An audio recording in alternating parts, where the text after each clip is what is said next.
Hey, what's going on, you guys? It is the Toasted Ninja, aka Senor Toasty Boy, also known as Lord Toast Above. I don't know what the hell that means. Anyways, so I've been noticing some things pop up recently, and it's been a fun kind of topic. And I decided I want to shoot a little talking head video. I can do those. I can talk. I can be a talking head. I know things. Well, so I decided I wanted to talk about the fact that a lot of people have been posing this question about Steam, and has Steam grown too big? Has it perhaps ballooned? Or as maybe the title might have grabbed you, has Steam got a stranglehold on the gaming industry?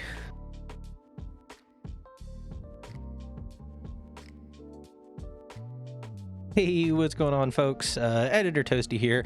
Just wanted to take a quick pause and kind of go over a little bit of context here so it doesn't feel like I'm rambling as much as I am wont to do sometimes. I wanted to kind of add a little bit as to what I'm going to go over in the remainder of the footage and kind of define some terms. So part of the reason why I got such a fuss about things and why I'm kind of so weird about it is the way that I'm doing it, and I've got it pulled up here on my phone, is I'm going off of the definition, the literal definition of a monopoly, right? And we got Google here. Literal definition of a monopoly is the exclusive possession or control of the supply of or trade in a commodity or service, right? And so a lot of what I'm going to discuss is kind of based off of that literal definition of a monopoly. And I thought it'd be, a bit of a disservice to both me and to you, the viewers, to not kind of also go over the other side of the coin and kind of make sure that I'm not being so literal about it. Because obviously my bias is showing. I'm a huge Steam fanboy. I'm a Gaben fanboy. I'm not going to make any any sort of excuses for that. Love the company, love the service. So again, that's just kind of where a lot of my gripe comes from. But like I said, I feel like it'd be pretty disingenuous, a bit of a disservice to both me and you, to not also, again, kind of bring up the fact that, all right, sure. And what we're going to discuss, it may not meet the definition of a literal monopoly, but, or at least in my opinion, but it would be a miss for me to say, or to not bring up the fact that, just because Steam doesn't use their powers for bad, just because they don't put out, this is going to be monopolistic tactics, right? They're not trying to be a monopoly, which is why I kind of define that, to me, they're not a monopoly. They're not using the power, the soft power that they have to try to squeeze out the competition. They're not doing what a lot of people would say are characteristics of a monopoly. So getting ahead of myself. So again, my big thing is that, I want to address the fact that, Steam is so big that they are basically one of the defining market makers of the gaming industry and the PC gaming industry as a whole, right? So again, yes, it is an interesting question, and that's not to put any shades towards, any of the developers that were quoted in that article. Again, my whole thing is I got an issue with that because I don't, let me know in the comments, do you consider 300 executives to be considered developers, or does that seem like these people were specifically chosen to give an opinion that affects their bottom line? I don't know. That's just that's the question that I'm posing. So, but anyways, main talking points are, a monopoly to me is, defined by the definition, the fact that it requires that they use their platform to stifle competition, to stifle innovation, to only jack up prices, right? The fact that Steam as a whole operates on the standard 30%, which is the market standard for any sort of app or platform service, and what you get for that 30% is just leagues above what any other service has to offer. So again, if the question is Steam a monopoly, you'll see that my argument is I don't think that they meet the exact definition of it, but again, it would be, you know, keep using the same. It'd be disingenuous of me to also not bring up the fact that yes, they are a very large company, but a monopoly, I think not. Anyways, let's go ahead and let's get back to the regular footage. Hopefully this comes in. I'm using my fancy green screen for the first time. Look at me go, boys. Regular Toasty, back to you, boy. Do you think? Huh? Is that good? Did I nail it? Let me know how good that was. So I thought that was an interesting question. And obviously, a lot of people here are just going to be coming in for confirmation bias. And that's fine. That's why I make this content. I think that that's a very interesting question. And I would actually like to reverse that sentiment. And I would like to pose to you, does the gaming industry, or do gamers have a stranglehold on Steam? Is that more of an appropriate question? Because let's all be honest here. Yes, everybody knows that Steam is, you know, a juggernaut, that Steam absolutely dominates in the gaming sphere. Anybody who does anything gaming related, any sort of developers that's going to do any sort of anything that's going to involve the PC, right, is going to want to have your game published on Steam. And, you know, I'm going to kind of maybe mirror back a lot of sort of things that obviously, you know, other people have already probably talked about. Part of the reason why I even wanted to do this is I saw Moist Criticals talking about it, about a recent article, talking about how 76% of developers that were that were cherry picked, let's be honest here, that were cherry picked for that article, said that Steam has a monopoly on gaming, on the gaming industry. And then I saw another article on Reddit about how some developer for Baldur's Gate 3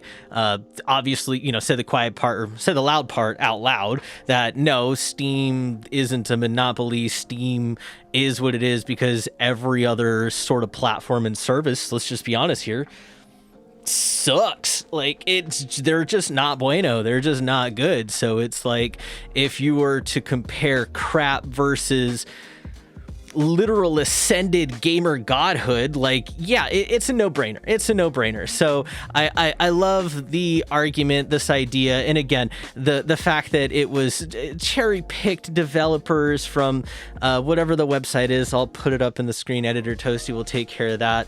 That they I feel like these people, you know, these developers that were asked this question were like, put a gun to their head and were basically told like, your job is on the line. Say something bad about Steam. You have to say it. Our numbers won't go up. You won't get your Christmas bonus.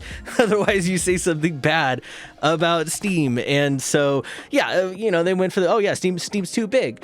And again, it's a fun question because it's like, well, yeah, they're big because they're the best, because Steam arguably has some of the most consumer friendly practices and is just leagues above, and has always been leagues above any other sort of competition. And again, we use that lightly because just as our old pal Charlie pointed out in his video, that yeah, they just have to sit there like a tree. They don't have to really do anything. They're so embedded in the space, in the cultural zeitgeist of being a gamer, and especially as a PC gamer. I mean, and it's funny, I haven't seen like the now ancient meme of PC Master Race, right? Like, PC gamers have always been associated with being the superior version, of being better than. So if you were to apply that logic and go by PC gaming standards, the best of the best, the cream of the crop, so to speak, well, yeah, that goes to Steam. And it's funny, you know, because again, and I'm this might be showing a bit of my age, but I started my Steam account back when I was 14, 15 years old. and I had to, ironically, I thought it was never going to work. And the only reason why I created my Steam account was because I was so hooked to Condition Zero, Counter-Strike Condition Zero. Shout out to my old school players. It was, if I, and correct me if I'm wrong, please put it in the comments. It's fine. Correct me if I'm wrong, but I believe Condition Zero was one of the first kind of games that was launched through the Steam interface.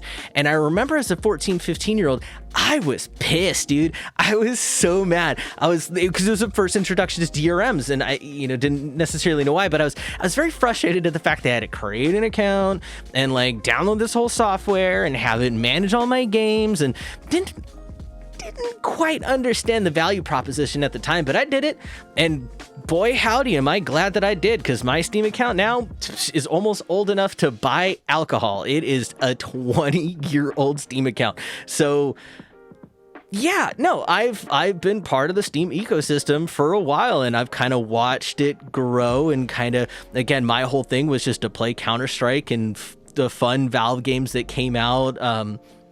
Was it Day of Defeat? I never really got too much into Dota, but I'm getting besides the point. So Steam has culturally always been there. And so what they've always managed to do better than any other service, and again, and hire me as a consultant, like Epic, you want to come, like, here I am just trying to talk about how amazing I think Steam is, and I'm like, I'll work for Epic. Steam, you want to come, you want me, but like, I'll take a high paying job from Epic too, maybe as a consultant.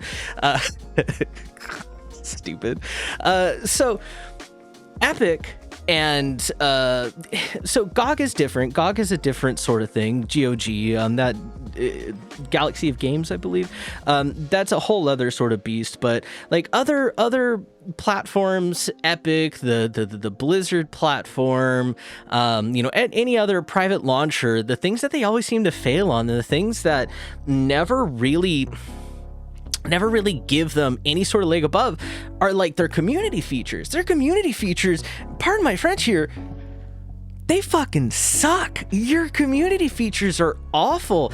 And it's funny because it's weird saying, because it's like, yeah, Steam really, offers like the chat, but it's not just the chat, Steam's like, okay, here's a perfect example. If you ever have a problem with a PC game, like let's say you're getting a black screen, let's say that it's just not launching properly, let's say that 9 times out of 10 you have to update your drivers and reset your system and make sure that you've got it running as administrator mode. That's what a lot of these are going to be. But anyways, if you ever have an issue with your game and you go into Google and you type it in like a good little person, right? And you go in there, what's one of the first results that you see? Well, it's a Steam community board. And what's on the Steam community board?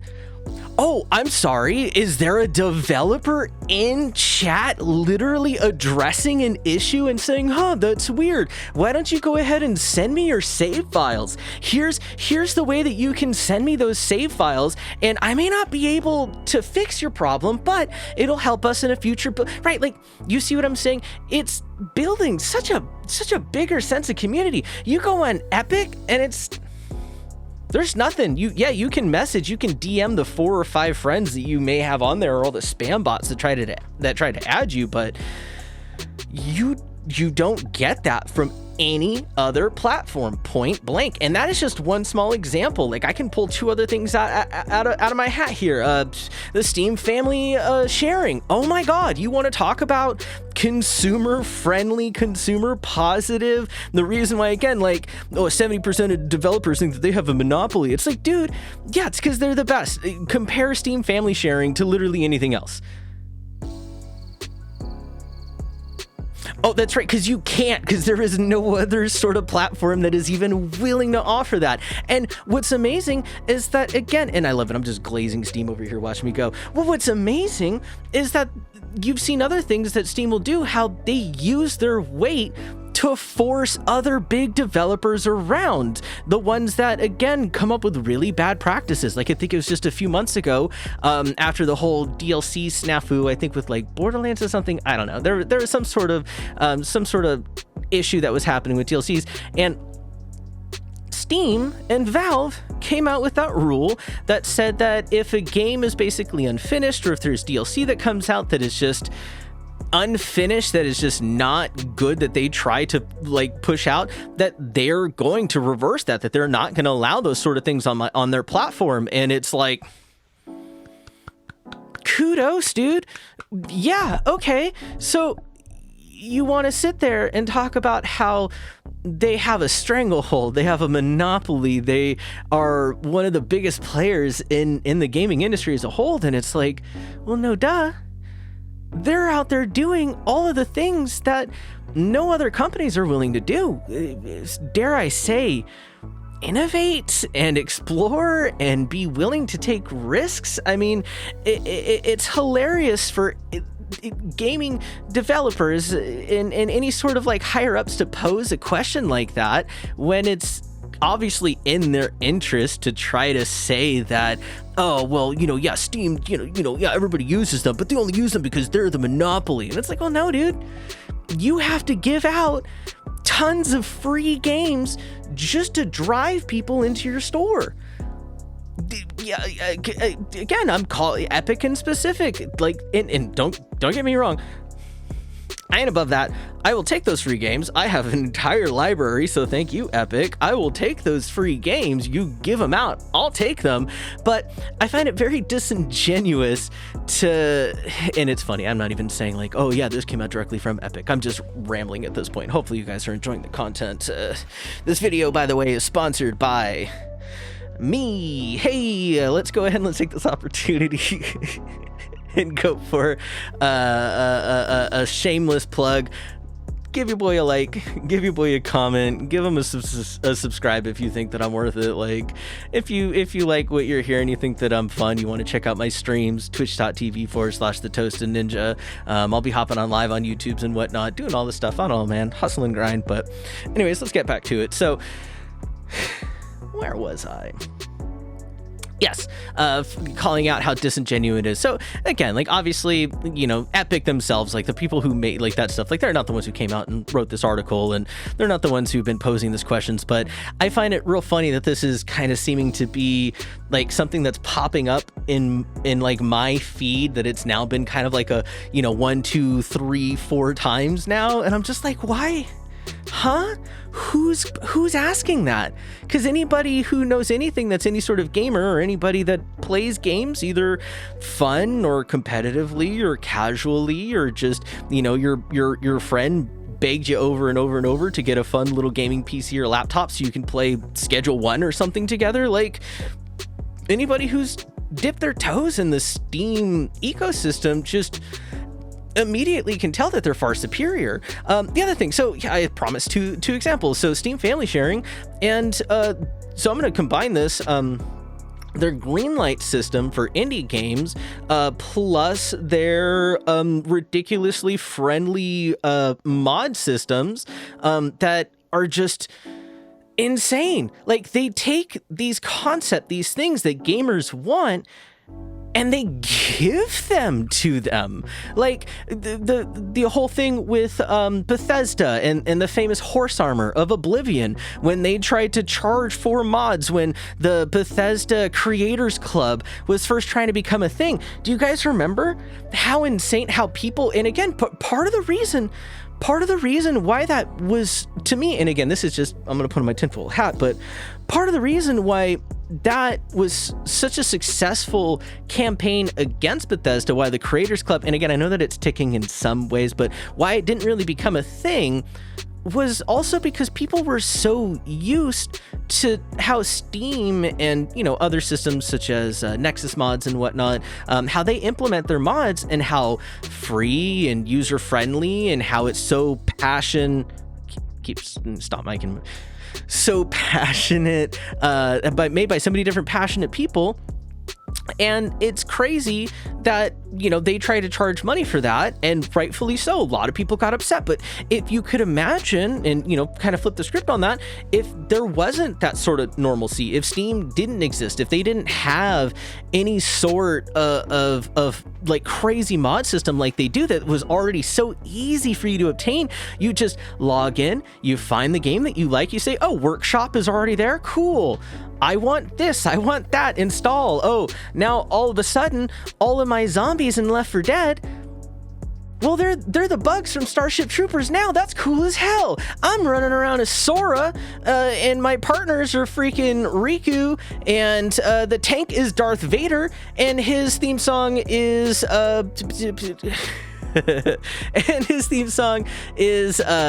the Pulp Fiction theme song. Like, it's insane. And so when you take all of that and Steam just gives their player base all of these tools, and they do it because they know that the people that are going to use it are going to use it, that they're very passionate individuals, and you couple that with the fact that, again, Steam is also famous for taking on people who mod their games, and instead of punishing them, like I believe Counter-Strike is one of the best examples of that. People who took their existing games, because if I remember correctly, Counter-Strike and like Day of Defeat and other games and Dota and whatnot, they were built off of existing Valve games, and they were mods, and Steam, instead of just hitting them with the cease and desist and potentially ruining their lives or taking the wind out of their sails, they saw the potential in those individuals, and they said, no, come here, we like what you're doing, let's onboard you, and let's make something together. And it was brilliant, and it's worked, and they've continued to keep that sort of directive for forever, for years and years and years now. And again, we all know, heavens above, if our Lord and Savior Gaben, hopefully, and I hear that, again, he's got a good succession plan in mind, but you have such strong leadership, and you have such strong consumer friendly sort of things. And that's not including all the whole Counter-Strike stuff. That is a whole other things. If you guys want me to talk about that, I can go over the skins and gambling, and that's a whole other bag of the nest. But not including that potential stain on their legacy, Steam has, again, like, done a lot of good for the gaming community as a whole. And so, I don't know, I just wanted to, again, kind of ramble about it myself, again, shoot something fun here. I've never done one of these sort of things, so hey, if you enjoyed it, that's cool. But no, I find it very funny that this sort of thing is popping up, that the media in some way, my tinfoil hat's going on. I'm like, who's asking this? Who's asking these questions? Who here is trying to say that Steam is literally like the monopoly? It's like, no, dude, they're just the best. If somebody were to offer a better product, other people would go there. Again, like Epic has done it. They've had a lot of scummy practices there, exclusivity rights, like, and it's unfortunate because it's a double-edged sword. Like Alan Wake 2, for example, is one of the perfect things that come to my mind. Like, if not for Epic, like, we have to be honest, if not for Epic, that game probably would have never been made, and the fact that it did get made, and it was such an amazing game, but its exclusivity absolutely kneecapped that. Like, we all know that if Alan Wake 2 is allowed to launch on the Steam market, that it probably would have been a lot more successful, and or if it would have also been able to launch earlier on the PlayStation or Xbox, probably would have sold a lot of copies. A lot of people were talking about that game, but again, Epic's kind of like their monopoly sort of tactics of trying to claim exclusivity on like those sort of games, which, again, my business boy hat goes on, I can kind of understand, but if I were to put on my business boy hat and my business boy pants,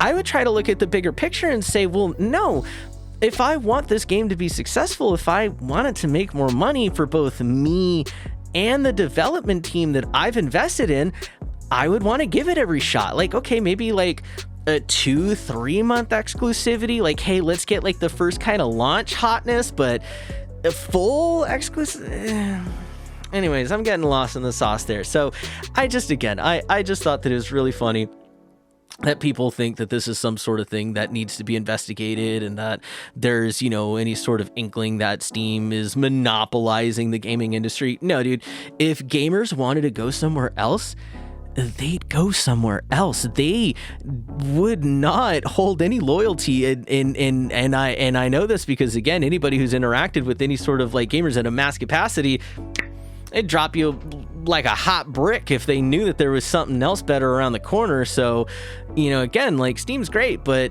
all it takes is it's a handful of bad decisions, and hopefully we never get to that point. But anyways, I had fun making this, you guys.